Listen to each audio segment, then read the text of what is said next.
Bob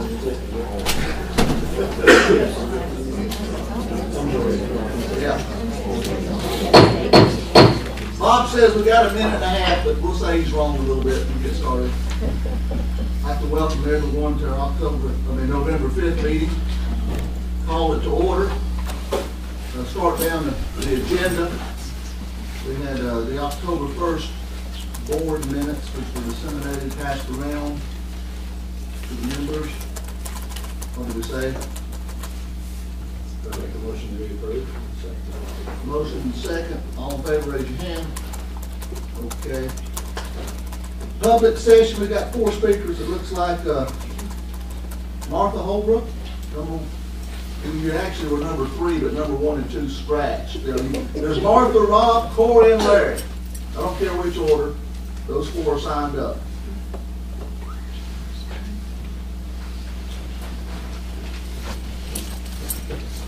Thank you, Mr. Mayor, Aldermen. I am Martha Holbrook. I am a lifelong native of Franklin. I own Rosebank Cottage on Main Street. I just want to share some thoughts tonight. As businesses, we have momentum, even with the economic difficulties we all face. We have shop local and buy local. As an independent business owner, I appreciate customers who shop with me. It is imperative, though, that we bring shoppers downtown on a consistent basis. Downtown is the heart of any town, and when the downtown thrives, so do other businesses. Businesses downtown have yet another responsibility. We have to look good and represent well because we do represent our town. We have some wonderful festivals or events, but there has to be more things going on to keep people coming downtown. Our downtown has a great mix of businesses that provide both visitors and locals a variety of products and services. Getting people downtown so we can introduce them to the businesses and give them reasons to want to come back, like a good cup of coffee, a great sandwich, unique shops, or just visiting a museum, all within walking distance, is key to our success. Street Fest did that. 4 Street Fests were planned, 1 each month from July through October. The first 3 bringing approximately 600 people downtown each time. There was a comfortable, friendly, relaxed hometown atmosphere. Many said they ran into old friends and simply enjoyed browsing through shops, stopping for food, enjoying the different styles of music played, and the dance group who performed.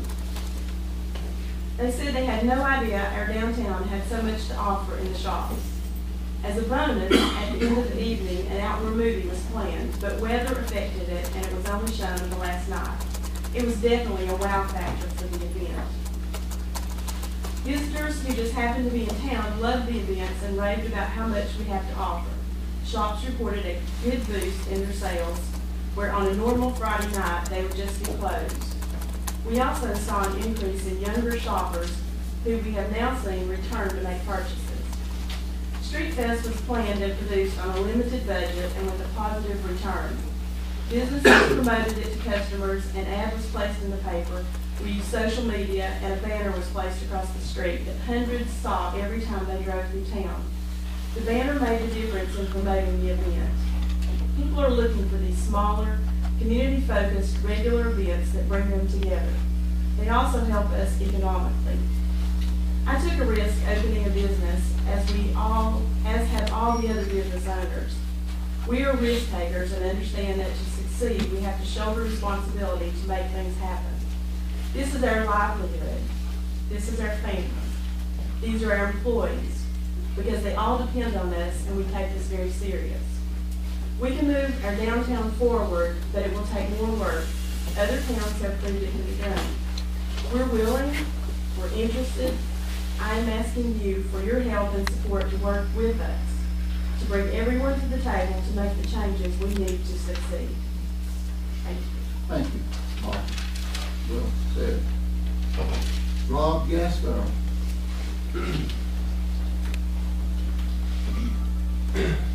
Mayor, Aldermen, good evening. I apologize for my voice. I'm fighting a head cold right now. I'm here to touch a little bit on what Martha said, talking about Main Street. and our economic vitality.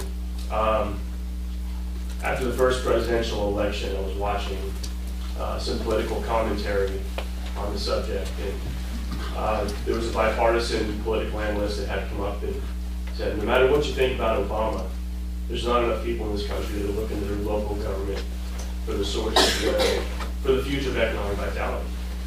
And then all of the things that have come up with, through this election, talking about how much business in this country is small business, how much of it's big business. There's a majority of us that we're more affected by you than we are federal government. And it's just something that I wanted to hit on with you guys. For me, this isn't about street fest, or this isn't about festivals. Those things are great. They're fun side notes, but they're not integral to the long-term strength and integrity of our downtown. My family, my partner's family, we've invested everything we have and everything we will have. Our kids' futures lie in everything that we're getting ready to put into the People's Building spring of next year. We've done it because we're passionate about our Main Street. We believe there's a lot of opportunity here, and we're excited about the future.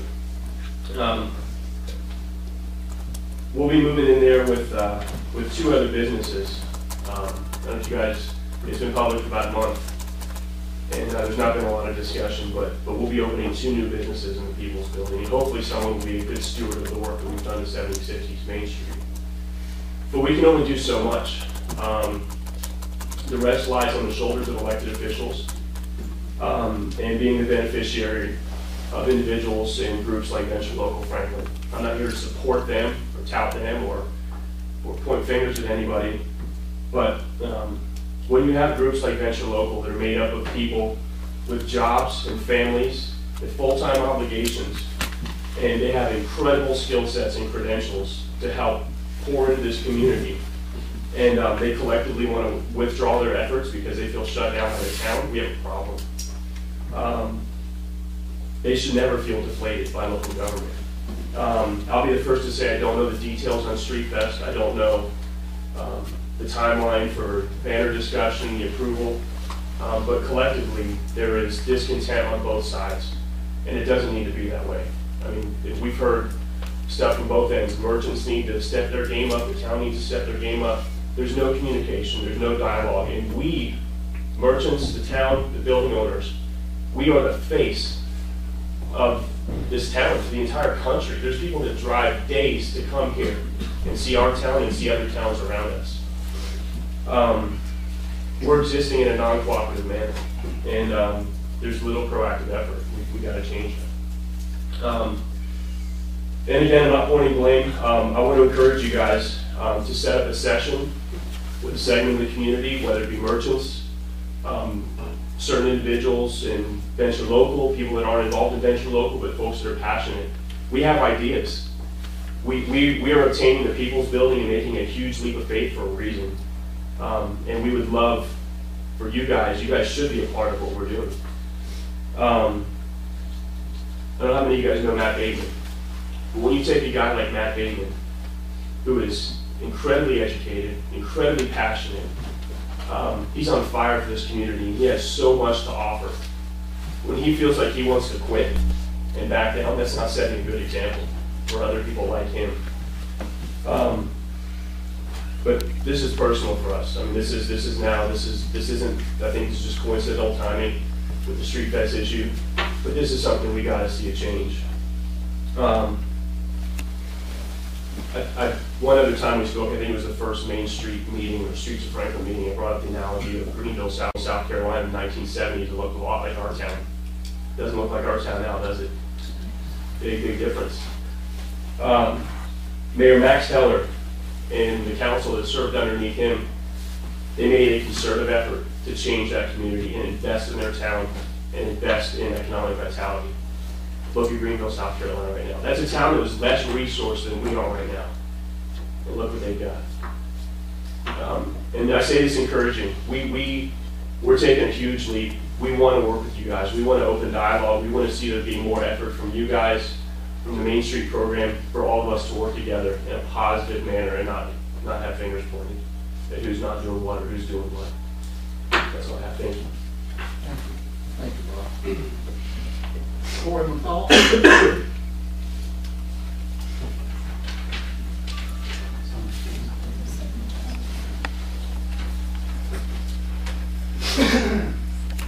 Mayor, Aldermen, thank you guys for having me tonight just to be able to speak in front of you. I kind of want to hit on a few things that actually have already been spoken by Robbie and Martha. My name is Corey McCall, co-owner of Outdoor 76. We've been in business a little over 2 years.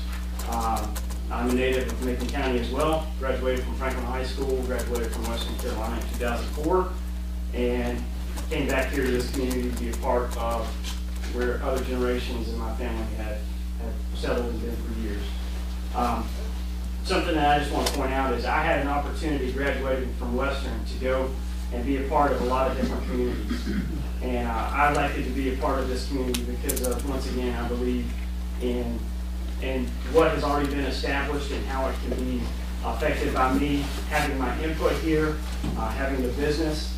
And this was something that, having a business as a whole, this is something that has been a dream of mine.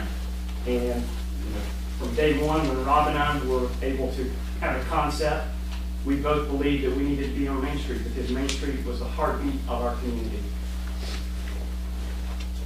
Something I want to hit on from a standpoint of kind of going back to whenever I was in Western Carolina, I had a professor one time that told me that communication is the key to all personal and professional relationships.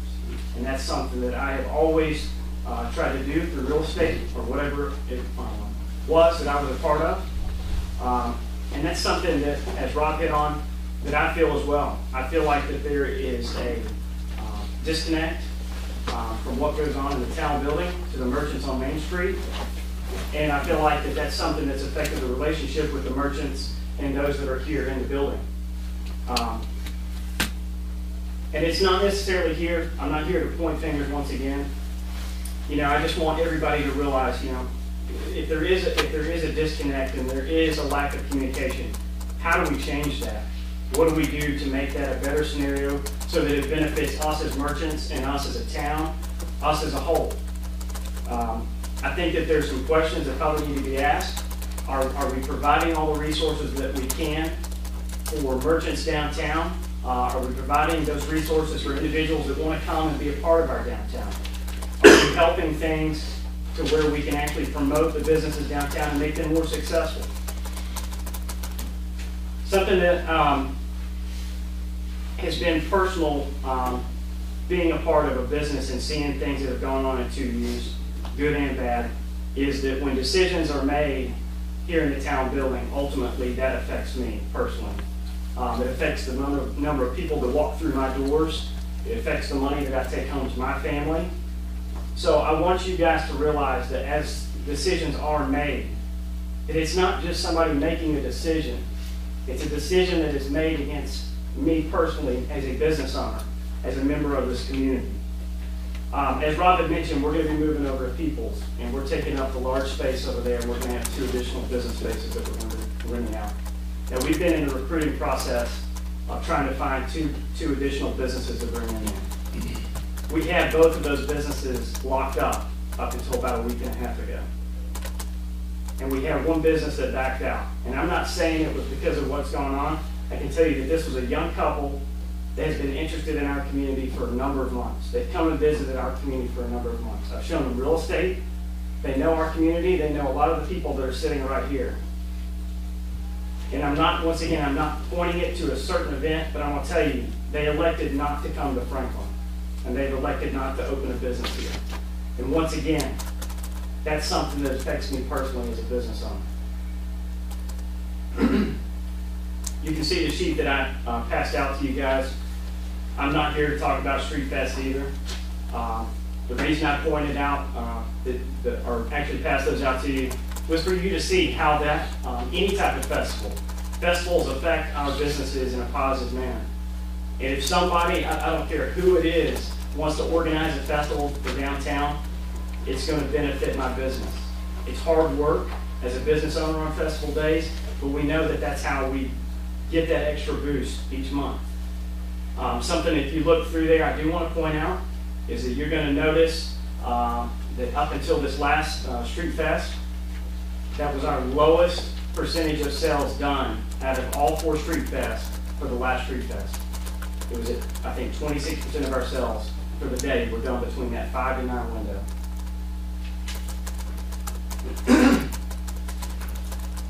These different events that we have downtown, this is something that Rob and I have seen firsthand when we see younger couples that come in over the weekend that are here to participate in outdoor activities or whatever it might be. Different events create a different quality of life than people can find in other communities. And that's what younger couples are looking for. That's what people that want to open up businesses, they want to see something different. They want to see people that are energetic, passionate about their community. And that's something that we need to remember as we are focusing on our community, what people are looking for. Why do people want to come and be a part of what we've got going on? So I just want to leave you with a few questions that I think that we need to address from this point forward. Number one, are we providing an environment that is good for recruiting businesses for our community? Number two, are we creating hurdles that are hindering this development? How do we communicate better? And how do we get things on the right track so that we know that we're doing all we can do to help benefit our community? And I know I've just had an opportunity just to speak very vaguely and very open about some of these things that are on my mind. I would love, once again, as Rob mentioned, to have another discussion where we can get to more specifics and where we can get some stuff dialed in, to where we can make a list of how we get from point A to point B. Because I think that there's a lot of unknowns right now. And Rob and I, anybody that's invested in the Main Street, we're here for the long haul. And I know that everybody else is here and they want to, that you're going to have your impact with where you're sitting right now. We're here for the long haul. I hope that I can sit back and look at what J.C. Jacobs has done in 55 years of business. I hope that can be Rob and I in 55 years. And I hope that we can have that same impression. But what we have to realize is along that path of 55 years, we've got a lot of people that we're going to impact. And part of that is we're going to be planted in this town. And we want to be successful. We want Franklin to be successful. And we want everybody to work together because it's not something that one person can do. This has got to be a group effort because when one person succeeds, we all feed off of that and we all become more successful in a better town altogether. Thank you. Thanks, Corey. Larry, are you speaking on the same subject? No. Okay. Well, I'll get to you here in a minute. We've heard Martha and Rob and Corey. If you're here principally for the same issue, I just wish you'd raise your hand, please. Okay. And were the words of the 3 spokesmen fairly much cover what it is? I'm going to say a few things.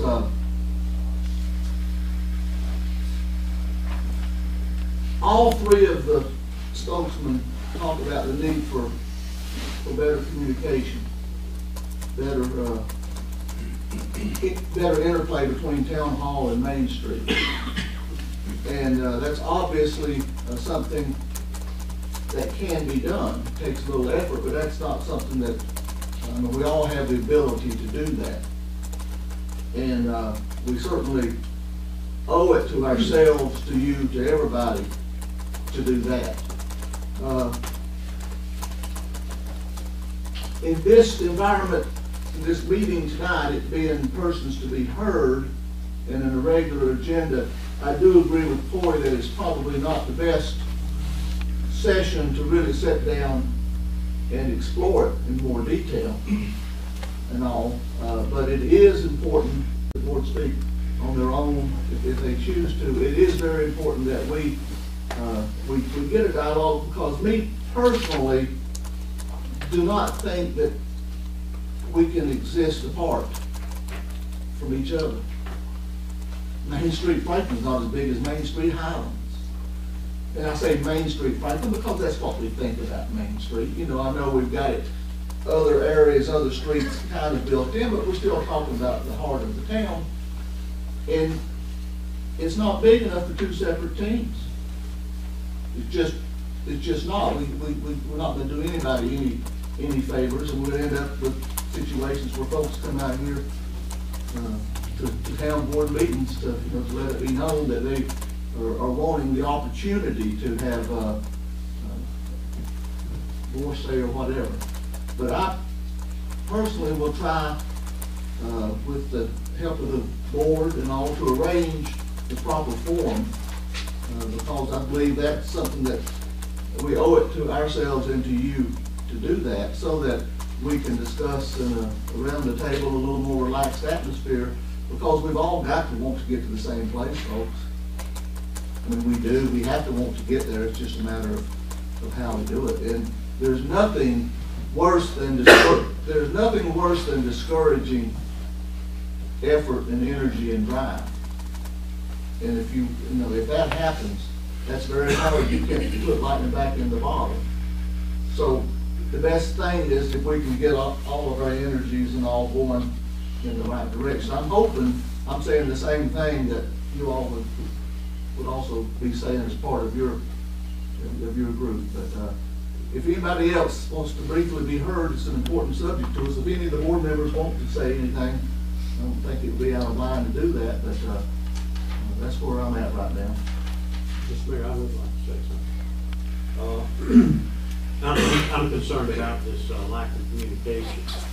I'd like to propose that this board have, as a regular basis, a mid-month meeting that's not a formal agenda as such, but where everybody can come in and we can talk about just such things as this.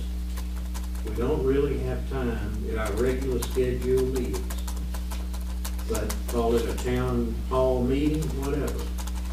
And I think that we need mid-month things where there's no real formal agenda, but everybody that's got a question or wants to discuss something can come in and we do it.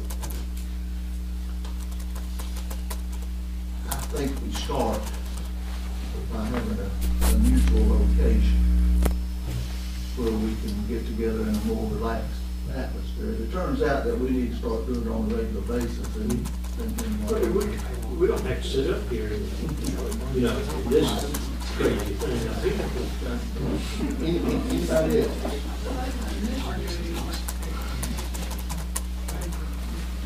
We can do what? Yes. I think it's good to talk one-on-one, because too many times it gets to be so-and-so said, so-and-so said, so-and-so said, and about 5 or 6 people down, the story is totally, on either side, is totally out of proportion of where it was, where if you and me are looking at each other, we face to face and say, this is what I said, this is what you said. Okay, let's get back to what's important. Let's take care of our town. Let's take care of our merchants. I think it's going to be very important that each group know where the other group's coming from. I think that's very important, because we do have certain regulations and procedures here we have to follow. And you all, I know, as business people, don't want to have to wait a lot of time for some of those, because it does prolong it. But I think these types of things, this is where we need to sit down and both groups be together. And I think with the winter coming on, there's not going to be a lot of stuff.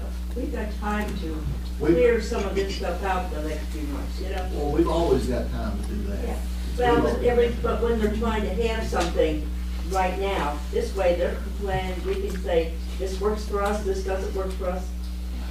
Well, I'm not willing to start. I'm trying to get away from labeling this group and that group. Oh, that's fine. I'm trying to talk about us all being in the same main street of Franklin, and find some way that there is no this group and that group, because if there's a this group and that group, things are not gonna always be all. We're just, at least that's my opinion. At least that's my opinion. And if we can get there, I don't know. Officially right now, of course, we know, and it's been for the last 6 years, I guess, we have the Main Street program. Right. And I do know that, Brian is not here tonight, but she's chairman of that, and she has asked several people on Main Street to become involved with that. And so far, we have not had no one on Main Street Well- And we do have now, but we need, the Main Street program has already been put through the state program, and so to start having, I mean, you've had streets too, and I don't know if you're bringing streets back or Fisher Local or which one you're calling it or what. What we're doing, Sissy, what I want us to do at this point in time is, we've been extended the invitation by all three speakers that say that we need better Well, that's communication. right. I will work with them and the board to arrange the proper forum and the proper meeting, and then we'll just take it from there. I just had, maybe I didn't feel to put it in a formal motion, but I will at this time. I make a motion that we have a mid-month meeting and where we can all sit down here and start getting this thing straightened out. That's my motion. Well, here, first, we heard, of course, we've already talked back and forth, and we work with these folks. I think that if we think right now, picking the time 2 weeks from now at this location for that very purpose is what we want to do, that's fine. I'm not sure that's what. I'm not sure that we want to start, just put it in solid thing that we're gonna do it every single month. If we see a need for it, yes, but I do believe we need to do it and do it soon. At least get the first meeting out and then go from there. All right, I'll amend the motion to do it one time, see how it works out, and do it as I'll second that. Thank you. Now, let's have some discussion, if there's discussion that needs to be had. Next 2 weeks and, 2 weeks and do that. Yeah, something like that, just so it's not Thanksgiving. Is that something?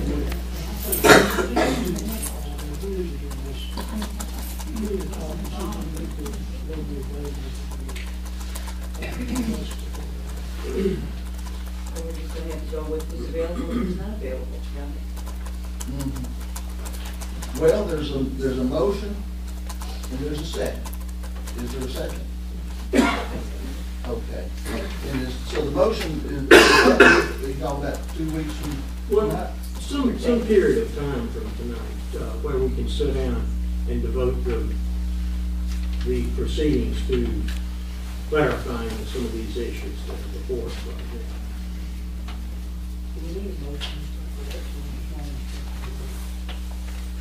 Could I do that? Joe suggested we need Just pick a date on it, But, we can't just, I just don't want us to just pick the date. I want to But, yeah, but let me work with the different groups Yeah. and come up with something and then just let us know. yeah. That's the best thing to do, is just get on it. see what's a good time for them, and then we'll all see who can make it.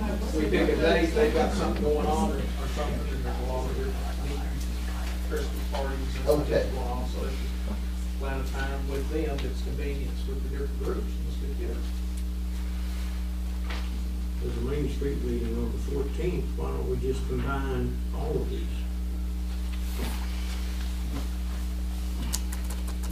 That may very well be what works out to be the best idea. I hate right now to set it in stone, though, without giving them the opportunity. Right. I think when you get too close into the holiday, I mean, it's gonna be too much.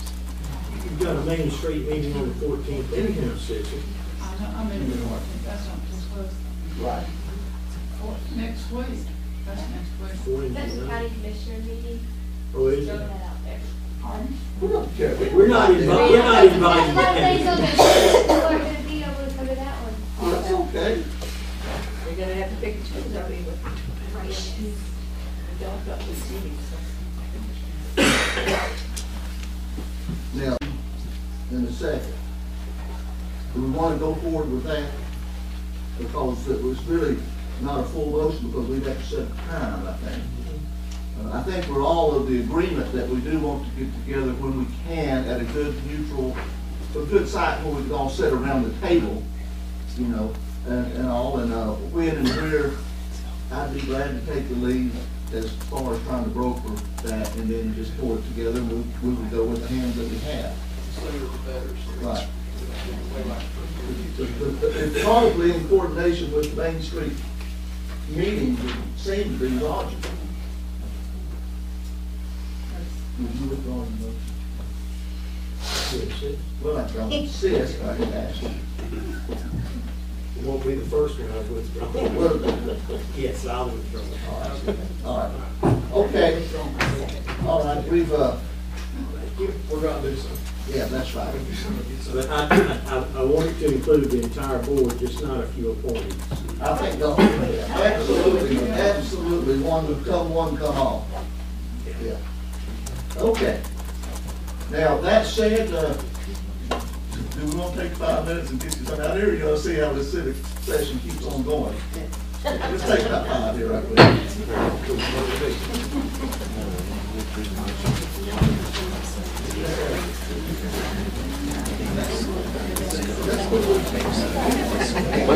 Now, that's why I stayed with Highland. It was, the motion was withdrawn. To get to see you again. That's why I stayed with Highland.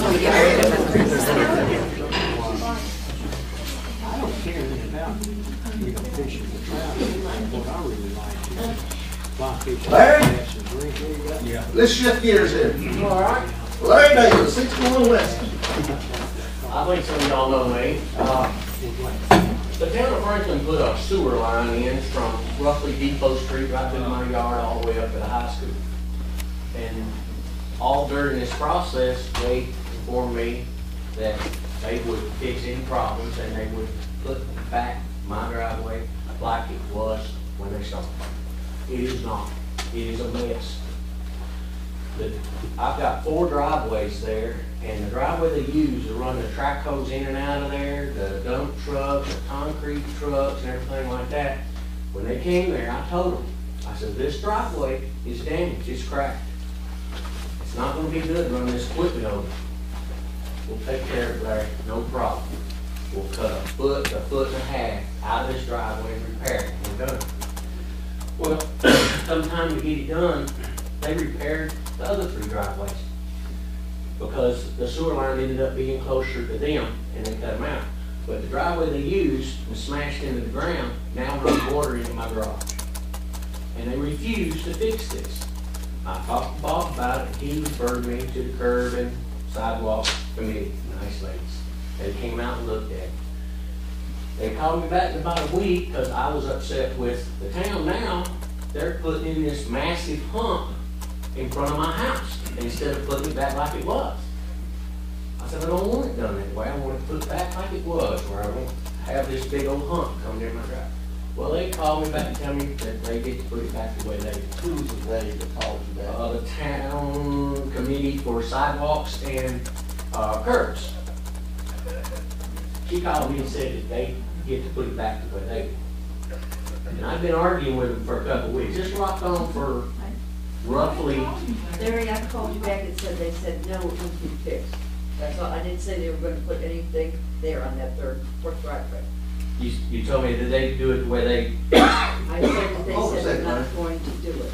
They're not gonna do it? Wait, hold a second. Sam, jump in here. What do you know about it? Obviously, you believe that we caused damage to his real property and we haven't put it back the way it was. Well, according to all the reports from our crews and the contractor, it has been. It's been going round and round. I know the streets committee looked at it as far as issues of the protection of the area. But it's essentially a water, it's a sewer project. And we don't think that there was enough validity to what Larry was saying to justify doing any other work that was originally offered. And They didn't actually offer that work. Did they come in there and fix that one section of the driveway? No. They haven't poured it? Oh, they poured all the driveways but the one they used. Yes, sir, they did that. And they wasn't gonna fix any of those driveways. When they dug the main sewer line, when they got out there to the road, they realized the sewer line that come off the houses above was actually closer to my driveways than they realized. So they had to get real close to it. And they got into some of that. They tore down a couple of rock walls and stuff like that. They had to get where they had to get. But they fixed those driveways, which they never offered to fix those, The only driveway he ever offered to fix was the one they smashed down in the ground, because that's where the equipment was going in. They never knew they was gonna have to fix those others. But now, the one that they run over, I've got water running in my garage. And I've asked them, I don't know how many times. And I think the logical thing to do, because it's starting to descend into another he said, they said, whatever said, is for the contractor, Jay, and you to meet down there on site and go over it. well, Jay says that he never told me that. But I again, must have been the drunkest fool in the world to allow him to run Irrespective- massive track holes irrespective of that, Larry, in my you know what I'm yard. saying, I think the best thing for you've That's got, right. you've got Jay as the project manager, you've got the contractor, and then you've got your interest Right. involved.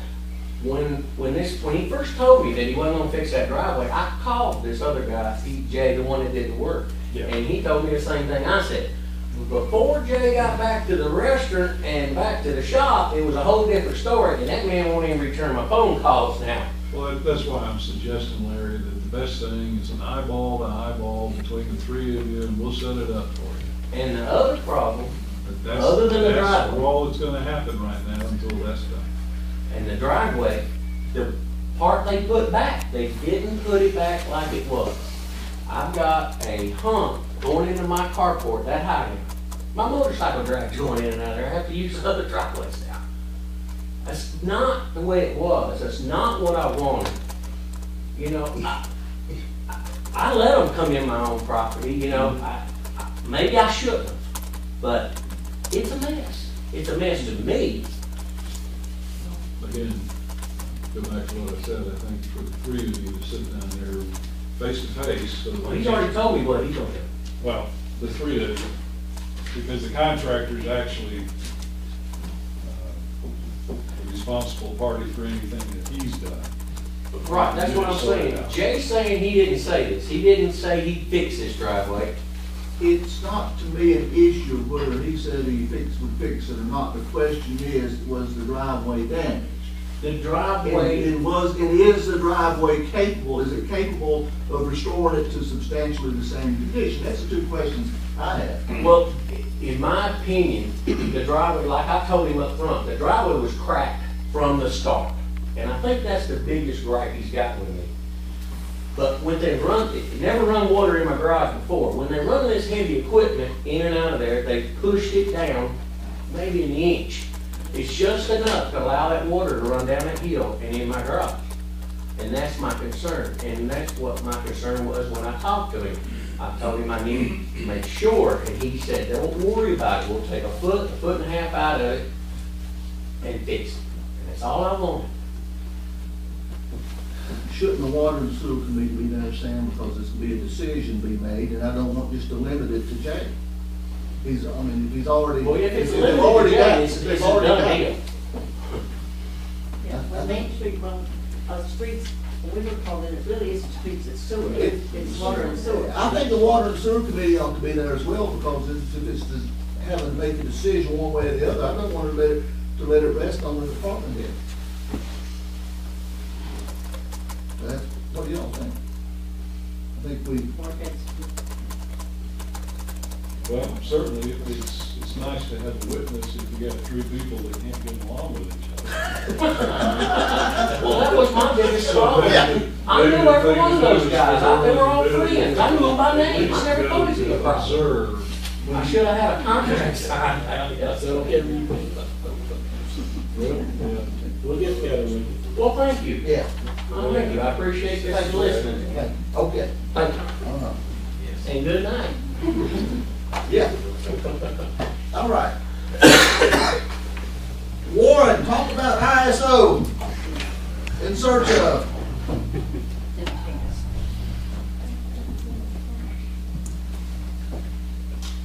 Thank you, Mr. Mayor. Tonight, I'm actually here to officially present you with the new fire protection rating for your fire district in the town of Franklin. And most of you already know what it is, because we have to set press release. But, as most of you know, right now, we are a class 6 within the city limits of Franklin, or within 1,000 feet of a hydrant. We're class 9 everywhere else, and there are other areas that we serve. up to 6 miles. And I will speak for some folks, we do have a couple areas that are further than 6 miles from us, and they're further than 6 miles from anybody else, so they're in class 10. And some of those folks, for instance, are on Indian Mountain. There's not a lot you can do for those folks unless you build another station somewhere. But for everybody else, yes, sir. I feel like it's about a 9 right here. That sounds to be warm. It's hot. There, somebody turn the air on. Whoever can handle that fast. It's over here on there. Behind the door down That there. door. Yeah. All right. Now, in the middle of February, you will officially have a road. Inside the city limits property, you will be a class 3 protection class. In the rural areas, which are the areas outside the city limits, up to 5 miles from the fire department, you're going to be a class 4. And we did really well. We actually did better than I actually anticipated we would do. And I want to publicly express my appreciation to my staff. I have been involved in 7 of these inspections over my career. This is one that I've ever done, especially when it came down to the traffic department. I also want to express my appreciation to you all. And I reminded you this before, Mayor. I came up here one time and asked you for buying some stuff, and I said, you started me explaining, but you just have to trust me. And you did, and all of you did, and luckily for me, in this instance, it all worked out. So we're very proud of what we have. Now, the other reason I'm here tonight is I'm here to explain to you what that really means. Those are all numbers, but here's what that really means. There are, compared to Macon County, how do we compare to Macon County? We are the lowest rating protection class in Macon County. The next closest one to us is the town of Highlands. They are a class 4 in the city limits and class 5 in the rural. But we're actually comparable in our rural area to what they have in the city limits. You have 2 rural departments, Clark Chapel and Otto, that are class 6s. You have 2 rural departments that are class 7s, which are West Macon and Cali. And the other fire departments, the other rural fire departments in Macon County are class 9. So I'm not taking anything against them or away from them, but comparable to them, we did really well on this inspection. There are 1,539 fire districts in the state of North Carolina. Not fire departments, but fire districts. A fire department can have 2 different districts, and we have 2 districts. We have the city proper, which is 1 district.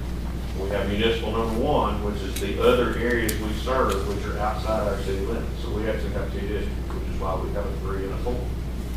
Of those 1,539 districts, only 185 have a class 4 or better. So we are in the top 15% of those folks with class 4.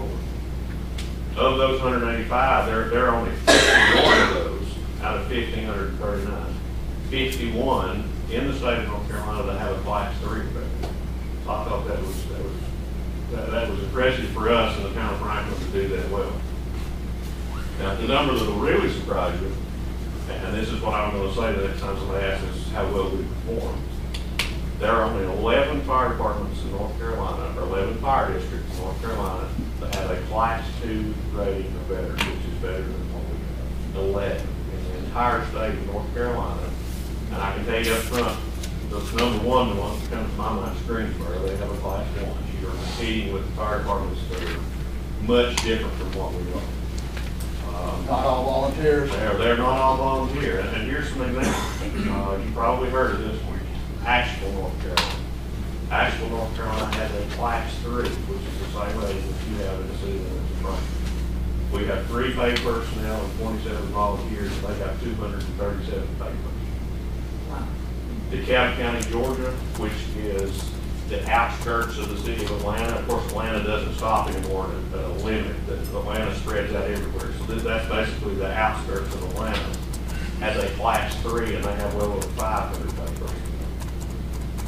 Hickory, North Carolina, has a class 2. They're one of the 11 that are actually better than us. They have 245 paid personnel. So I think that says a lot for what our folks did, the amount of time they put in, and to do it with the budget we have, 3 paid personnel and 27 volunteers. I think that speaks very highly for us. Now, what does that mean to these people out here? That sounds good for me. That makes me look good. That makes y'all look good. But what does that mean to the people that actually take action?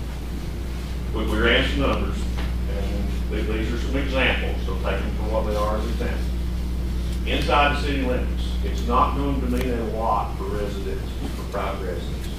The reason being, most insurance companies, once you get to a class 6, you really don't get a lot of discount if your residence is in a class 6, a class 5, a class 4, a class 3. But once you get to class 6, the numbers pretty much stay the same. So honestly, for private residences inside the city limits, it's probably not going to be a lot of difference. Let's talk commercial. Let's talk commercial, for those of you that know commercial. Commercial business that went from a class 6 to a class 3 or due in February, we assumed a $500,000 business. And commercial is a little bit harder to rate because it's rated on low risk, medium risk, high risk, depending on what type of business you have. Mercantile is going to be a low risk. Auto parts stores are going to be medium risk. Your manufacturing facilities, I'm not going to name them, but some of the ones we have in town are going to be more high risk because there's more potential there for problems. We picked a $500,000 business, medium hazard. I'll tell you right now, they pay $155 a year in fire tax. Our fire tax rate is 3.1 cents per 100, so they pay $155 in fire tax. It goes from a class 6 to class 3. The average savings that they're going to have is $83. We essentially cut their fire tax in half. We gave them back half the money that they pay us in fire tax automatically. There are 1,128 commercial buildings in the city limits, and that works out to about $93,000 if all everything else does the same. So figure $93,000 we return to those folks inside the city limits. Let's talk about the folks that are outside the city limits. I know we're a town board, but we serve other folks, so these folks are important to us. Let's talk about the folks that are in the residences in our rural area. They went from a class 9 to a class 4. $150,000 house. They pay $46.50 a year in fire tax.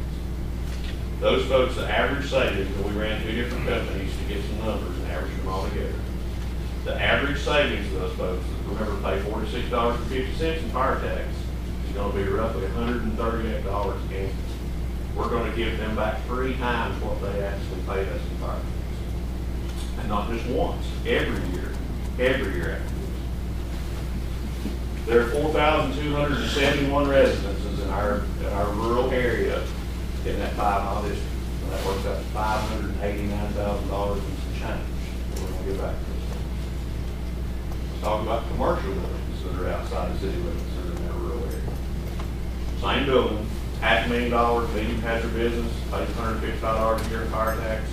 The average savings when they go from class 9 to class 4 is $241. We almost doubled the money back to them that they pay us annually in fire tax. There are 301 commercial buildings in that area, and that works out to about $72,000. You add all those dollars up, and those are just averages, those are some generic numbers we've thrown together, we've estimated some things. You add all those numbers together, that annual savings for those folks is $755,000. Our operating budget is a little over $600,000.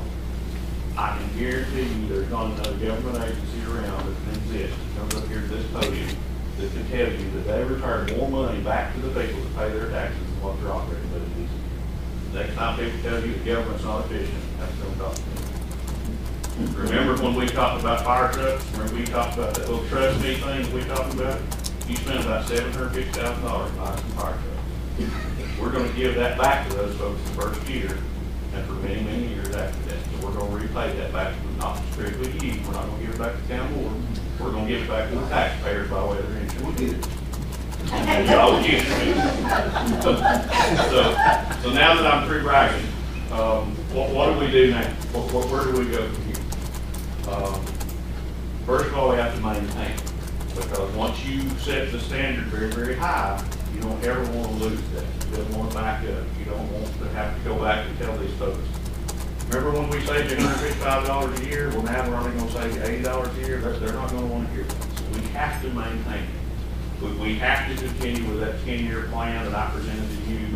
Keep maintaining our status on what we need, the people we need, the training we provide for them to make sure that we don't go backwards somewhere in the future.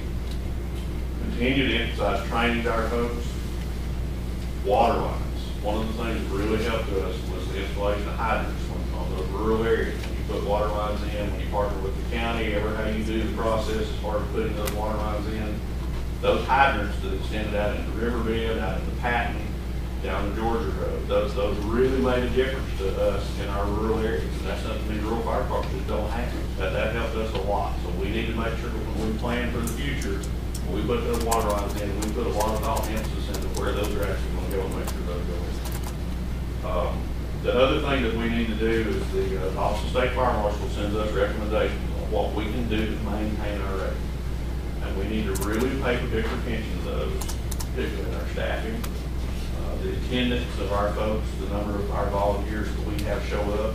And you remember this year I talked to you at budget time about some incentives to make sure our volunteers kept coming, that they stayed interested, that we kept them involved. Very important that we maintain that to keep those people coming, because that helped us a lot when it came time to actually go through this rating. Another thing that's a little bit out of our control is communications. We need to present this recommendation to the county, because they hold the communications in their hand as far as the 911 system, the number off to us. But we need to make sure they get that information so that they know how to plan for the next 5 to 10 years to make sure that when we come up to do this again in 5, 10, 15 years, whenever they come back, that we're in good shape, that we're not going to back up. I will tell you that I did my first rating in 2001. That fire department has not been re-rated yet on an automatic cycle, so that's been 12 years. So I don't think we will have to go through this again probably for at least 10 to 12 years. I don't know if you think we're going to have to go through it again in the next year or two. But I want to make sure that I keep my head straight, that we keep on track with what we're doing, to keep focused on where we're headed, to make sure we continue to uphold this and make sure this safety is managed. Anybody have any questions? And I threw out a lot of numbers. I will pretty this up, particularly for you media folks. I will pretty this up and send it out to you in the next couple of days, so you'll have these numbers in a very nice format. What are we gonna do? Are we gonna do anything in the paper, like maybe put a small map in there that shows our district? I've been getting several phone calls from people, and from what I can tell, they live across the street. It's one of these split road situations where Franklin has one side, a rural department has another side, and they have no rating. And I've got calls from people that want to know if they can get a reduction on our insurance rate, and I'm telling them no. And second of all, they're wanting to know, I had calls from several people that live in our district that can't afford insurance, and they want to know about getting insurance now. And I'm telling them, hey, go find your insurance. I'm not going to tell you what insurance company to go to find an insurance company and, to get an appraisal of your property, see if you can afford your insurance. To answer your question, the first question, Barry, yes, we plan on doing a public information presentation to folks, and we wanted to do that in small pieces, because that's a lot of information, even for me to comprehend or relay to folks. We got the information out about the rating change. We'd like to come out in the next week or so and do a presentation and say, okay, this is what it really means. Then follow that up with, okay, this is where you're at, this is where we're at. These are the folks that are going to affect. So we'd like to do that in some small pieces to make it very easy for folks to comprehend, to take the pieces, but it is a complicated process. As far as the insurance, folks really do need to talk to their insurance agent, because every insurance agent has different rates they charge. Those do not have to go into effect until today was February the 13th of 2013, somewhere there, to give the insurance companies time to adjust, to get their mapping system up to par, to change the numbers, to give them time to adjust to get that so the new ratings are not effective now. They will actually start in February. Folks need to be planning now when you talk to insurance agents, follow up with them. Top of those, I'm here to tell you, insurance is a fine thing. If you ever need it, trust me. Don't worry about paying a premium. It's worth every dollar you pay for. Those folks are very helpful. If you will talk to those folks and talk to them before you meet them, so they can explain a lot of stuff to you about what's important to you. One, I was just going to brag on you.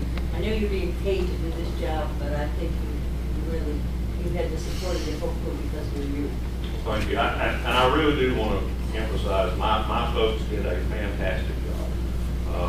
When it came time to do the practical part, I stepped back, and like tonight, I stepped out the door because we had some stuff going on tonight. I've got two chiefs that are chiefs meeting, of course, I'm here, and I think you prefer that I not step out and miss this presentation. So I stepped outside to make sure they were okay in handling their business, and they took care of stuff tonight without us having to be looking over their shoulders. Very good folks. They do an outstanding job, and like I said, this was the smoothest one. I stepped back and watched them, and this was the smoothest one I've ever seen.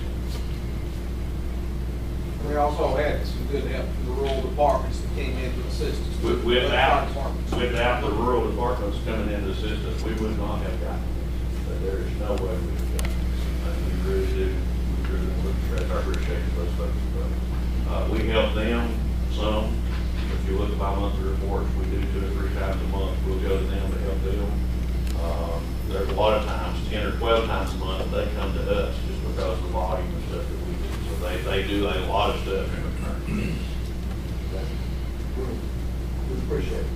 Thank you. What else we got more? Mr. Mayor, are you cold enough yet? Yeah. Let me take the edge on that. All right. Yeah, there's some work in the middle, don't you think, Susan? Well, no, that's not, no. I'm saying we need to get back to it. Right, okay. Moving on here. Proclamation for Pancreatic Cancer Awareness Month. Margaret Ramsey.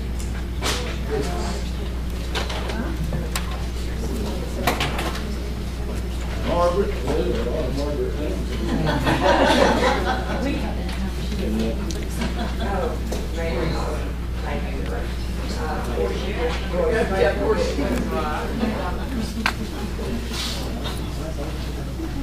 You're passing out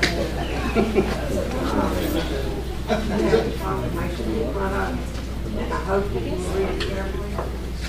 We've just come through October, which everyone knows is Breast Cancer Awareness Month. Pink everywhere, and because of all that attention and all the research that has gone into it, they have reduced the survival rate for breast cancer to 89%. Unfortunately, pancreatic cancer survival rate has not changed in over 40 years. It's still 5% because there is so little research done. So what we're doing now is trying to call attention to the fact that November is Pancreatic Cancer Awareness Month. I have spent many hours on the telephone in the last couple of weeks. I've talked to everyone from the National Football League to up and down. Today I talked to the administrative assistant to the CEO at Health International. They did not know it was pancreatic cancer awareness. They spent thousands of dollars on breast cancer, which we're just trying to make them aware and get this out to the public. You probably all know that our daughter has pancreatic cancer. She's doing well. Her spirit is amazing. Her mantra is we have to reach and teach. So that's what we're doing. So I do appreciate it. I did bring my support group, and Teresa will invite you to an event that we're having this month. Thank you so much for this. You don't have to look at it right now, but in a few minutes, if you're looking at the information, I would like to invite you. You can go to www.gratitude, which is Girls in the South with Attitude, Diane Spray's Gratitude. But if you go to www.gratitude.com, we developed a website. We have lots of good information. On that website is informative links, and one of the things that's on there is talking about November 15th, which is also in the proclamation that we designate the 15th as Pancreatic Cancer Awareness Day. At 5 o'clock at the gazebo downtown, we're inviting all of you to please come and inviting the public to come as well. And it's just a very brief time where we will recognize and honor those lives that have been touched with pancreatic cancer. And so we do invite you to come. Inclement weather, it will be at First United Methodist Church Memorial Hall. But we do invite all of you to support us in our cause. We're asking everyone to wear purple. And hopefully you can just go to our website and find out more information on how we can make research a priority here. Lisa, you and your mother-in-law can get more done. It's just soul impressed. I'm looking in front of me. You got that turned up a little bit, Ellen? Yes. Yes. There Wednesday on November 15th, downtown Gazebo, it might be warmer. What do you think? The proclamation for Pancreatic Cancer Awareness Month, I will tell you that I have read over it. It's shocking that in this day and time we still have illnesses which seem to be overlooked as far as what their cures are. But I do ask, it says, be it resolved that the mayor of the town board of aldermen designate the month of November 2012 Pancreatic Cancer Awareness Month, and specifically November 15th, 2012 as Pancreatic Cancer Awareness Day in Macon County. And I would ask the board that we adopt this proclamation. And ask the board if they could just do our best to be there at 5 o'clock on the 15th at the gazebo, because it'd be the right thing to do. Did you sign it? Mayor Collins, can we get a photo with them? Let's get a photo up here. Come on, girls.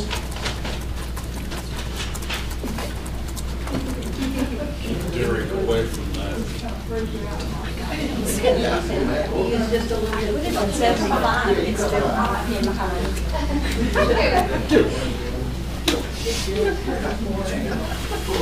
We can get an engineer back there.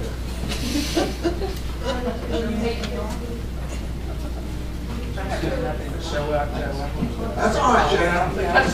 Joe. Sharon, as always, Joe. Okay, y'all ready? Sure. I don't look like I'm right.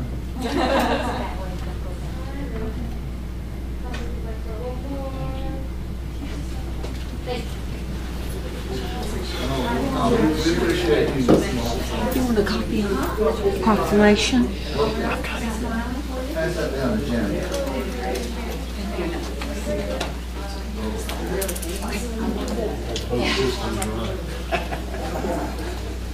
Yeah, the man who's probably been suffering the most, the man back there with the kilt. Come on up, sir. Come it out. Actually, the kilt's pretty warm. Mayor, Aldermen, my name is Doug Moore. I am the event chairman for the States of Scotland and Celtic Festival for 2013. If you notice, we've added Celtic Festival to it, but we don't want our Celtic brothers to feel left out.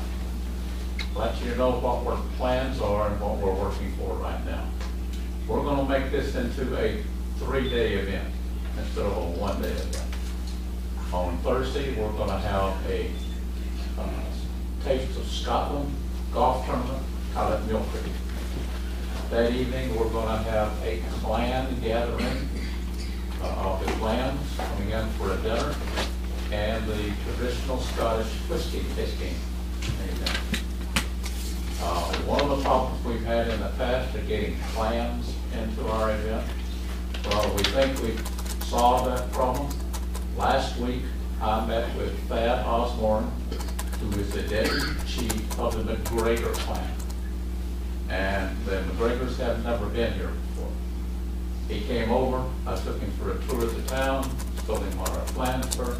The McGregor clan will be here for 2013. We're going to have, Thursday night, we'll have that out at Mill Creek Golf Course.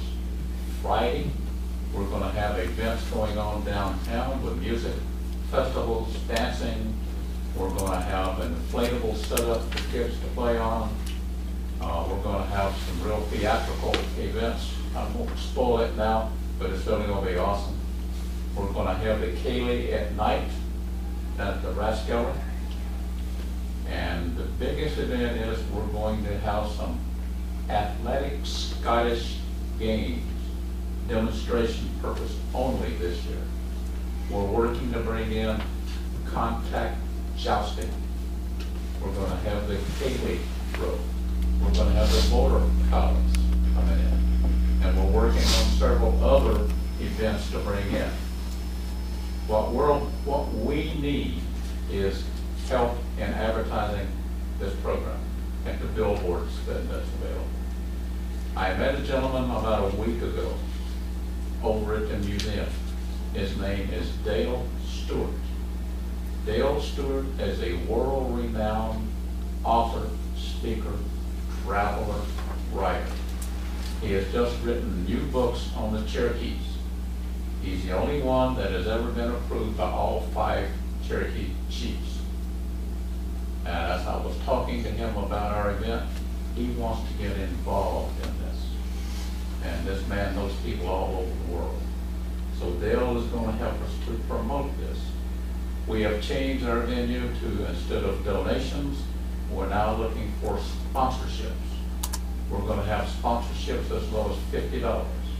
So even the businesses on the lowest budget can get in and help sponsor this event. For 15 years, we've had this event here. It's a shame that we didn't have it this year. I talked to a lot of vendors and merchants. They said that lots of times that weekend would make their year for them. So we're going to bring it back. We're going to try to make it bigger and better than it's ever been before. Saminsky and Kathy and Owen did an awesome job in the past, and I'm using their book as my Bible to go by. But we want to make this an event, and when people leave here, they're going to be talking about Franklin and the taste of Scotland. So we now have a website that is up and running. So I will make sure that everybody gets that website number. We're starting sponsorships for all the hotels and motels within about a 15-20 mile radius, where they will sponsor and give special room rates for people that call in to come to the Taste of Scotland. And on our website, their place will be posted to our website. And if they give special rates, the people will call in, they'll get a special rate. So we think we have it going in the right track. We just sent out just recently our first contact notices to former vendors, former entertainers that's been here before, and the response that we're getting back is awesome. Already, I have more than 20 responses back from the first letters that we have sent out, that they want to come back to Franklin. We have a very unique situation here. There are a lot of Scottish museums in the world, but there is only one Scottish tartan museum in the world, and that's right here in Franklin, North Carolina. So the assistance that we need, basically, with our sponsorships that we're going to be selling, and with the people that we're working on our side now, we feel that we're going to be able to take care of most of the costs of putting it on without having to come to town for that. What we need is advertising. We need to get the word out, and when people drive through our town, you see that big sign up there with the Taste of Scotland, and they'll come back. We're going to make this an event to remember. When people leave this thing next year, that's all they're going to be talking about. So that's our plan. I will make sure again that you all will get the website. It just got up and is now running. I'll make sure you get that. And we're going to make it bigger and better. We hope in 2014 that we'll make it a competitive athletic games. First year is demonstration only. Second year we'll go into competitive. Any questions? Well, love your passion, and I missed it. It's hard when you have an event for that long and it's not there. I know it wore them out. I can understand why, but we certainly appreciate the willingness to follow. Well, I feel, even though I'm only right now a 6-month resident up here, I own property here, I have relatives in the area, I consider this my home. I consider my Florida resident as the one I have to go to. This is my home now. And I feel that the taste of Scotland has to come back and has to bring back the tradition that it's had for 15 years. And with the help of it, we have committees and teams now of taking care of different avenues of this, so one or two people are not doing all the work.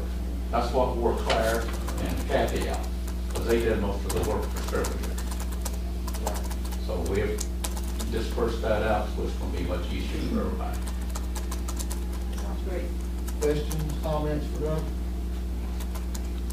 And yes, I have a great passion for this Scottish thing. I am Scottish, and I'm very proud of it. Over 80% of Macon County residents are Scottish background. Oh, one thing I forgot. You know, the Cherokee Indians and the Scottish at one time were very, very tight and worked very closely together because they were both have clans. We're going to have the Cherokee Indians involved in this Scottish festival. We're going to do a village type of event where it shows the Cherokees working with the Scots. You were talking about advertising.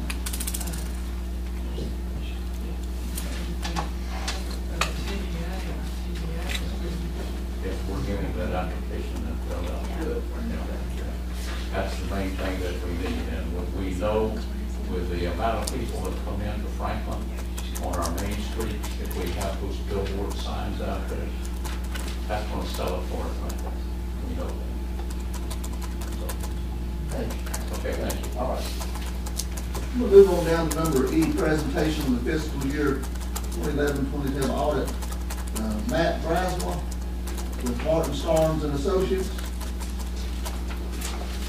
Good evening, Mayor and Aldermen. I'll try to make this short and sweet and just kind of touch on the highlights of 2012.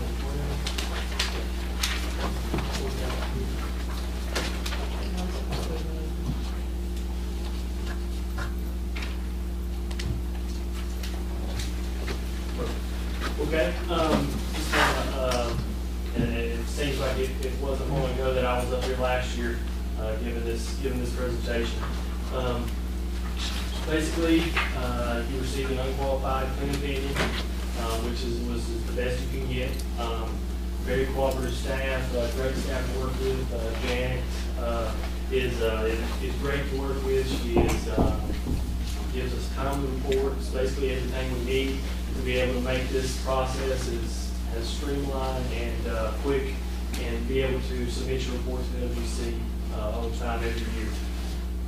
These are 4 building blocks of the audit. We're planning and risk assessment at the beginning of the year.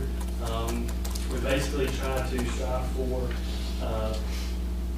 great client service, to be able to be available at any time for any questions that may come up for the finance department or administration department during the year.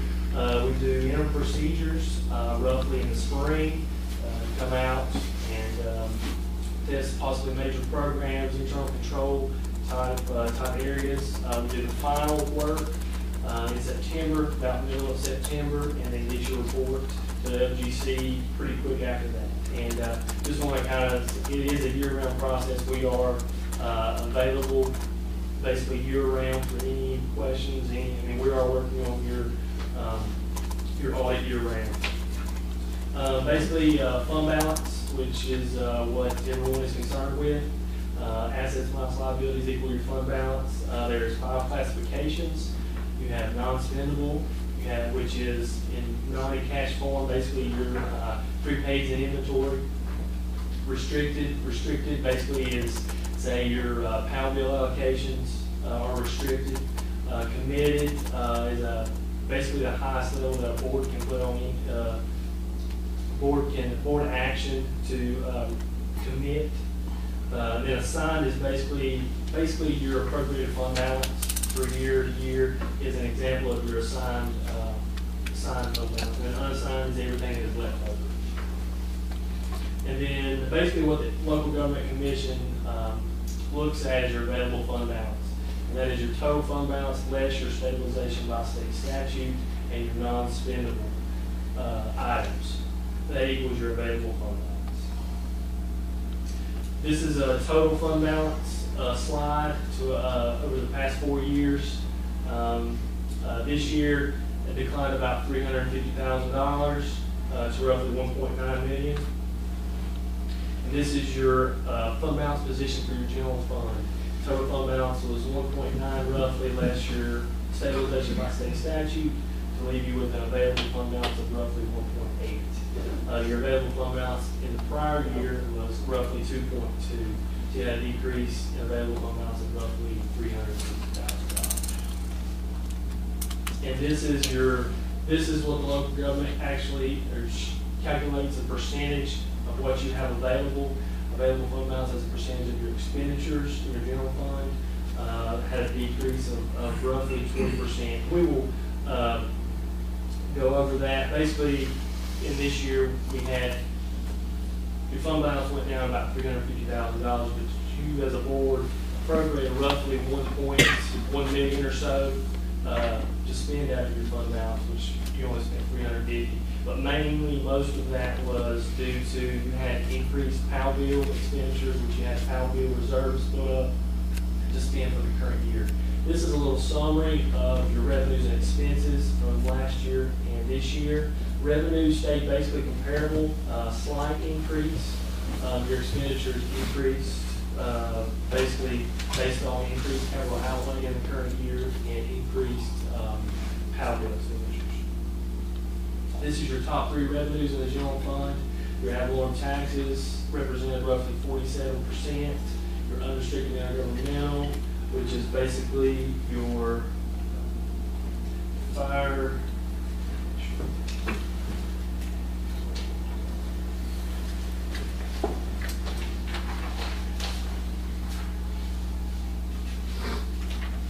Your unrestricted is your sales tax, utility franchise tax, and your occupancy tax. And then your other taxes and licenses is your basically other taxes and licenses is your privilege licenses and your fire tax. And then your other revenues contribute about 7%, which is basically your state and federal grants, local grants, as well as your permits and fees and investment earnings. Your ad valorem taxes stayed roughly comparable to prior year, a slight increase of roughly 3% from the prior year due to increased levy and collections for the year. Your other taxes and license slightly increased. Basically, this is due to a $13,000 increase in privilege licenses and an $11,000 increase in your fire tax. Unrestricted governmental basically stayed comparable to the prior year. Your main increase is due to sales tax actually went up in the current year. We've seen that across the state, and basically most of the municipalities, counties, and everything that we've done this year.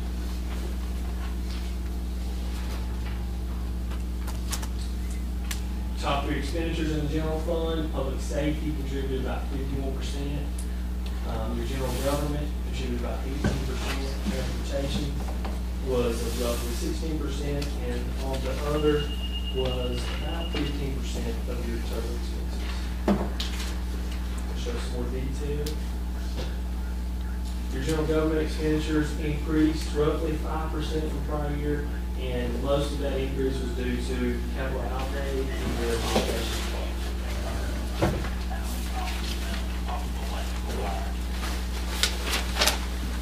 Public safety expenditures increased roughly $350,000 in the current year.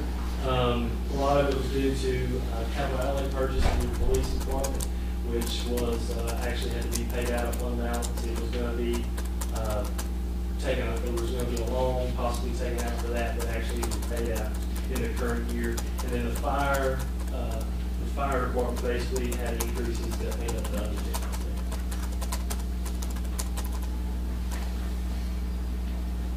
And then here, your transportation expenditures increased roughly $200,000, $220,000, and like as noted earlier, this was due to your PAL bill expenditures in the current year. You had budgeted to spend that money this year, and you had some increased operating expenses as well in transportation.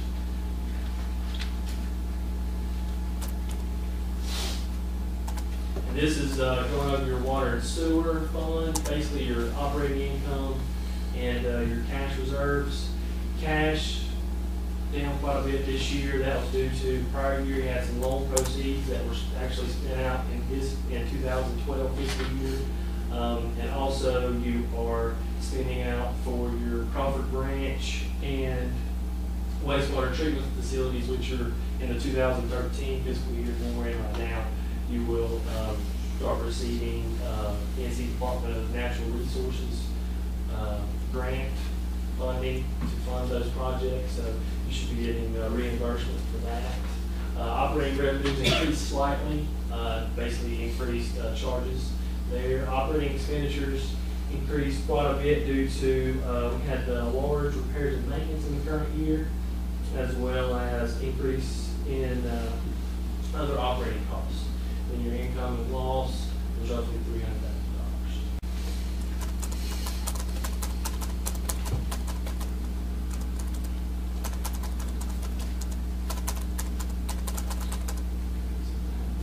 Okay, this is where we compare your cash flow from operations to see if it covers your required debt service in the water and sewer fund. Basically, your cash flow from operations in the current year was $271,000. The required debt service that you actually paid out was roughly $600,000.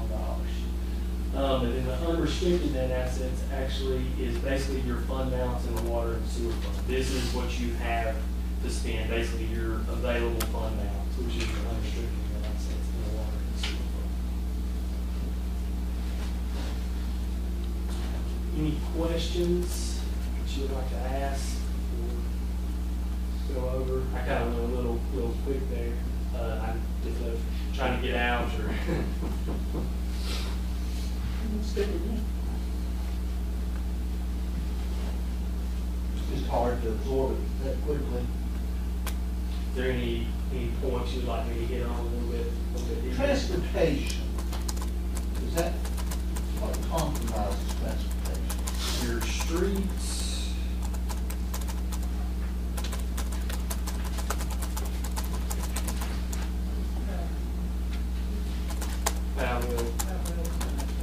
We're not talking vehicles. No. We're talking repairs, paving and stuff, right? Sidewalks. Yeah. Other stuff. That big sidewalk project around the courthouse is a nice. And the 5 stages of the money, the first one was, you mentioned inventory. Yes. You don't spend it. Exactly. Where does our real estate fit into that category?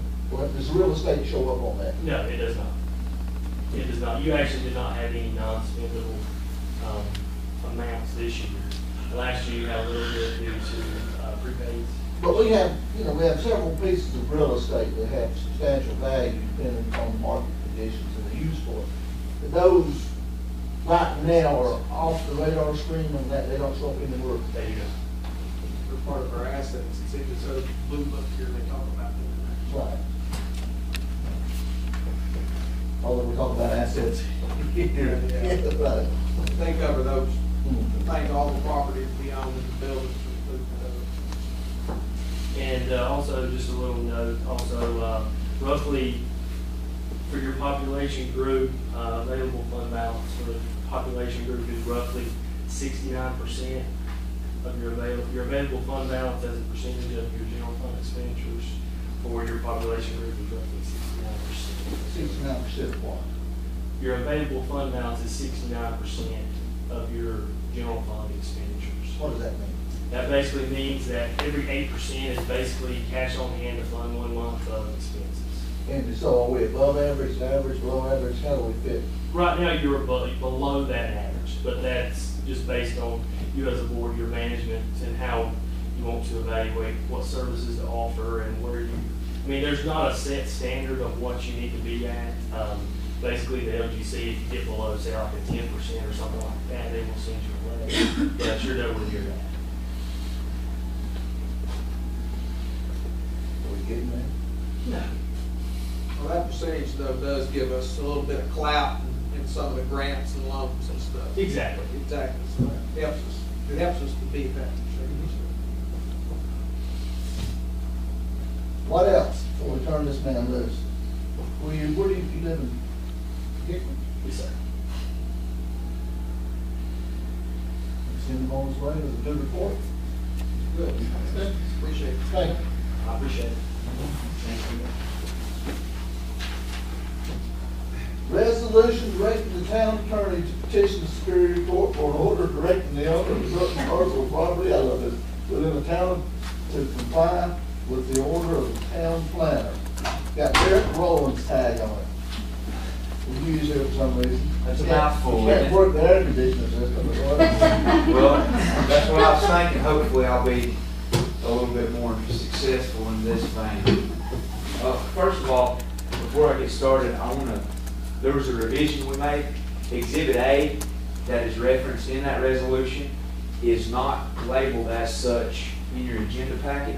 So at this time, I'd like to present to you a hard copy that is Exhibit A. It is the same document that's in there, minus the handwritten Exhibit A at the top, so everything can be official. Make it official there. Yeah. Same one you got the email on? Yes, sir. It's the same document. It just.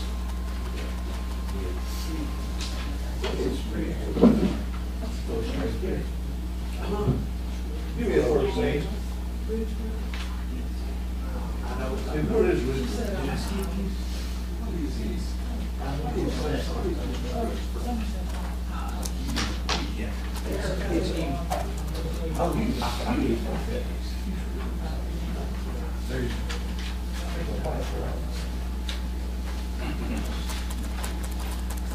Where is Ridgewood? I'm sorry. Ridgewood's right behind the hospital. It's up there like you're heading up. It's after you take the old White Oak Street, go right past White Oak Street and make that first left. And it sits off up there on the hill. If you're turning off White Oak or Riverview? Riverview. Riverview, yeah. Sorry about that. I've only lived here my whole life. I should know these roads by now. Grew up right there. I know, we can't afford to come to town once a week. But I have some pictures. I have some pictures that you can pass around while I'm talking to you about this. And again, I'll be quick. What we have here tonight in the agenda packet is basically the policy implementation phase of the minimum housing standards that was adopted on June 6th of 2011. This is the final stages in that policy implementation, and to start out, this issue was brought to the attention of the planning department pretty much directly after this ordinance had taken effect. On July 12th, 2011, a petition was submitted to Mr. Gruberman from the residents that were all neighbors of this property, and in this petition it requested that the minimum housing code be enforced on the property, citing that there was multiple issues that were hazardous to the health of the surrounding neighbors, such as rat infestation, and there was no usable entrance to the house due to the accumulation of trash that had mounted in front of the windows and doors. Aside from the photos that you're seeing there, and they're the full page photos that were taken on July 13th of 2011, there's no further documentation other than those photos that would suggest any further steps in this ordinance were taken at that time. But upon my coming into the land use administrator, and prior to Mr. Gruberman leaving, he did make it aware to me that this was an issue that needed to be addressed. And following him telling me that, I received numerous complaints on this residence. So I made an inspection of it on June 28, 2012, and where there were 4 separate violations of the minimum housing code that were cited. And in accordance with this ordinance, Chapter 157, Section 38, subsection A, upon investigation, if these violations are noted, then a hearing can be scheduled. And that hearing is to bring the violator of this ordinance in, as well as the witnesses or the signees of the petition. They're together there as well. And Summer and myself held that hearing on July 27, 2012. And following this hearing, the procedure set forth in the ordinance is that the land use administrator can take the evidence at that hearing along with the evidence that he's gathered from the site inspection and classify the residence or whatever's in question in violation of this code as deteriorated or dilapidated. And at this time, the classification that was given was deteriorated, as we felt that it was unfit for human habitation based on the findings of fact, and that those findings of fact are listed for you in Exhibit A, which is the letter that is dated August 1st, 2012. Following that renderance at the hearing, I gave, as set forth in the ordinance, 90 days for the minimum standards of fitness as set forth in this minimum housing code to be established. And at the end of the 90-day time period, the landowner had failed to establish those minimum standards of fitness. And I visited him at his residence on October 2012 to inform him that the time had ran out on his 90 days and that we were going to proceed in taking action as set forth in our ordinance. He understood, and he was making steps to get the cleanup done at that time, but he had not accomplished this yet. So in saying that, what we have now is the procedure that is set forth in this chapter, section 38, subsection C1, and that is to issue a resolution for the Board of Aldermen to direct the attorney to petition Superior Court for the enforcement of this ordinance. And that's where we're at this point, and that is what that resolution says, and that was just a little history on how we've gotten here. Yes, sir. Is somebody living there right now? Yes, sir. There is somebody living there. Is it the lender or is it the owner? No, it's the owner. It's the owner. And In that house? yes, sir. Petition the Superior Court.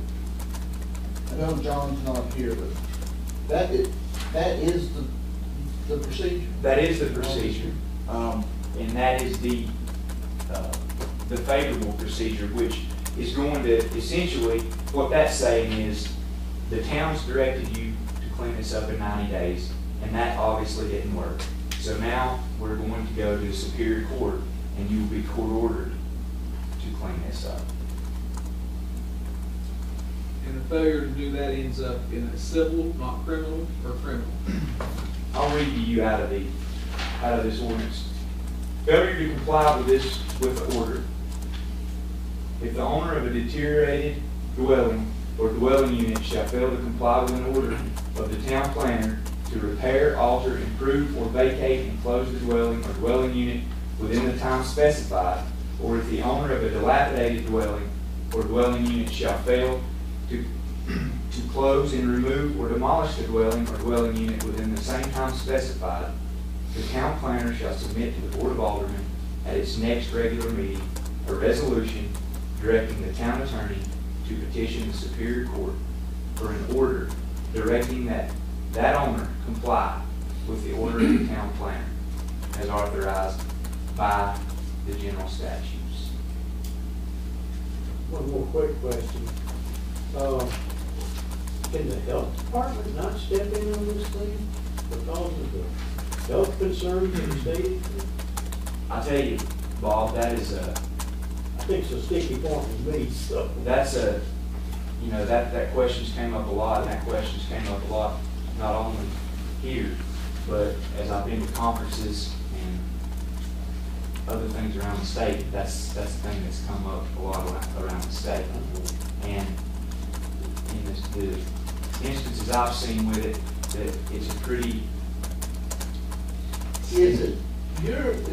My ear said close, meaning if the fellow moved out, would he then be in compliance? I'm not wanting to put you on the spot. No, and I understand that. Well, what I heard said to close, whatever, meaning that if he's just gone, we still got the Right. eyesore, but can we? No, and I don't think in this case, because here it says comply with an order of the town planner. The order of the town planner that was submitted in that letter was to clean up the dwelling and get it to come into the minimum standard of fitness as established by this ordinance. Or what? Or if he doesn't do that, at following the directive of Superior Court, if he then does not comply with this ordinance, the town planner shall submit to the Board of Aldermen an ordinance ordering the town planner to cause that the dwelling or dwelling unit to be repaired, altered, improved, vacated, closed, removed, or demolished. Well, closed, I thought was the word that you used, along with vacated up there, ordering what he was ordered to do. Right. And again, I would go back to, this can all come from the order that's issued by the town planner. If the order was issued that the residence be closed, then certainly it would be closed. But if the order was issued to be cleaned up, then it follows that should be cleaned up. Or Like if it was a business, it may be closed or something. So it's just terminology based on yes, particular property that you're looking at. right, right. So what do we need tonight? Approval of the resolution that Mr. Henning has drawn up. In his absence, I'd make a motion that we go ahead and give Mr. Henning permission to go ahead with this and take it to Superior Court. It's a hazard for him and it's a hazard for their neighbors. we got a motion to second, we got discussion. All in favor, raise your hand. Pass without objection. You better hold style speak. That looks like a toilet by hall. Oh, yeah. There's a few cases, and we've actually taken two complaints the other day, and this ordinance, I will say, in other cases that don't always get to this point, this ordinance has been effective, and it has been effective oftentimes in just a phone call, saying, you know, there's going to be a violation because the tenant in this building doesn't have heat, or the tenant in this building has a leaky roof, and that can either be addressed or we can move forward with violation, and 9 times out of 10 it's addressed before a violation's ever issued. That's fair. We may have to do it. We might have to do it. All right, good. You want the heat turned down? No, we're moving on here. Turning the heat up on somebody. Resolution approving water shortage response plan, Summer Wood. Thank you, Mr. Mayor. Basically, I'll go over briefly with you what we're wanting to accomplish with this. This really should just be more of a draft for your review. I want to hit a couple of high points. What this is, it's the water shortage response plan. It's written to reduce potable water demand and supplement existing water supplies whenever existing water supply sources are inadequate to meet current demands. What this does is gives authority to the town manager to enact this plan whenever trigger conditions occur, such as drought. It also basically states in the policy how we would notify the customers when we needed to go into the different response levels. We would notify them through local radio, TV stations, newspapers, posted notices here in Town Hall, and also, of course, online on our website. Briefly, the 5 levels of response. The first one would be voluntary reductions. Second phase would be mandatory reductions 1. Third phase is mandatory reductions 2. Fourth phase would be emergency reductions. And the 5th would be water rationing. The other point I really wanted to make was this shortage response plan is something that the state requires the towns to do once every 5 years to review. So I'm just asking the board tonight to take this into consideration. In the meantime, I will post this, what we have on our website and to the local media. I'm asking that at the December 3rd board meeting, you would review this and possibly adopt it. The basic draft has been approved by the state regulatory agencies. Yes. So unless there's some question to it, the next step is hopefully passed by this board. That constitutes the record for the next 5 years. And it also means that the town will continue to qualify for, say, water revolving loan money assistance and such, which in the next few years probably will become very important for the board as you look at your alternative water source, water plant expansion. So what have we had in the past? Because I've heard this same language used by the mayor in the prior years when we've had situations with drought. This is basically the same policy we've used back in 2007 was the last noted one we had on record. But the 2007 one is very, almost identical to what I've presented tonight.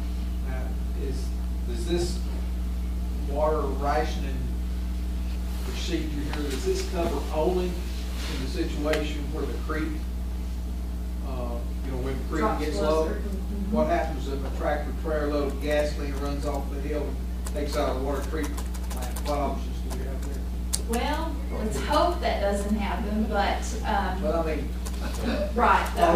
or one dumps in, we have a wreck up 64, and it's above our intake, and the water becomes polluted, and we're shut down for, for a week prior, while they're cleaning it. I hope you got the answer to this question. I hope you got the answer, Merrill. You don't ask a question if you don't know the answer. I worked on this when I. Oh, okay. I was trying to it was upstream. Right.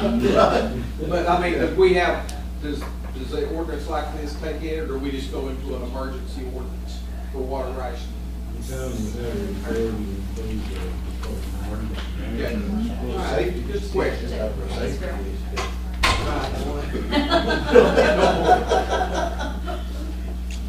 Okay, thank you. Let me ask you this. I sense that we may be looking towards the 14th Main Street meeting to meet with the group that was here earlier. Are we going to be able to effectively talk about these two legal issues without counsel here? That's my first question. If not, we may want to consider a continuation meeting about an hour ahead of time of the Main Street meeting to be able to talk about these, but I'm open for suggestions. I'm not trying to. Can we hear for this? Yes. We do have to have here, even though we talked about it and looked at it. It'd be hard not to have it here, I'm thinking. Now, do we want to try to consider having it as part of one here? I sense if we if we extend the invitation to the group that was here tonight to join in the Main Street meeting on the 14th, that'd be a pretty neutral, I think that'd be an accepted time. I guess I have a question too, Mr. Mayor. When we're saying we're meeting, does this mean that Main Street won't have their actual meeting, that we're gonna just basically be talking? I'm not sure I know that answer.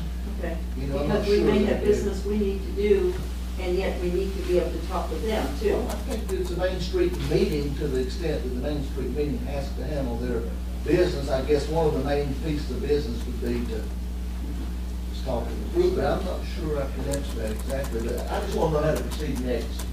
For this legal one? It sounds like we have to have our legal counsel here for it, so.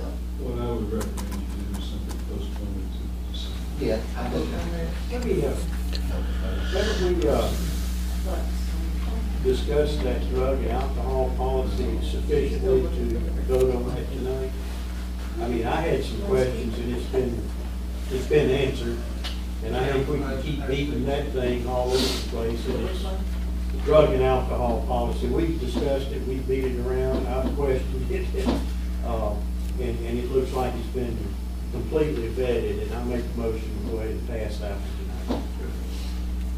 And I would second it. I agree. All right, that sounds comfortable enough. We got a motion second. Anybody straight enough to have any discussion? All in favor, raise your hand. Okay. The junk car ordinance, I think we still got some questions about that one, don't we? I think one question was, it's still in there that it has a value of $100, and you can get a lot more for a junk car now. And that's why people are stealing junk cars. Joyce, on the 14th, what time is Main Street? You meet normally at 5:30.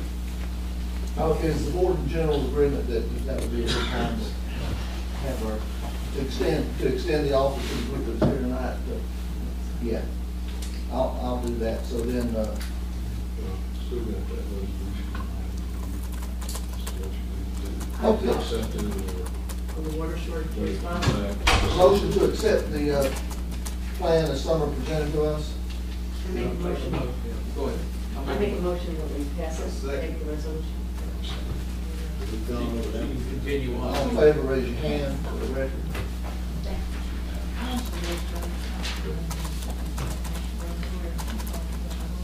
Yeah.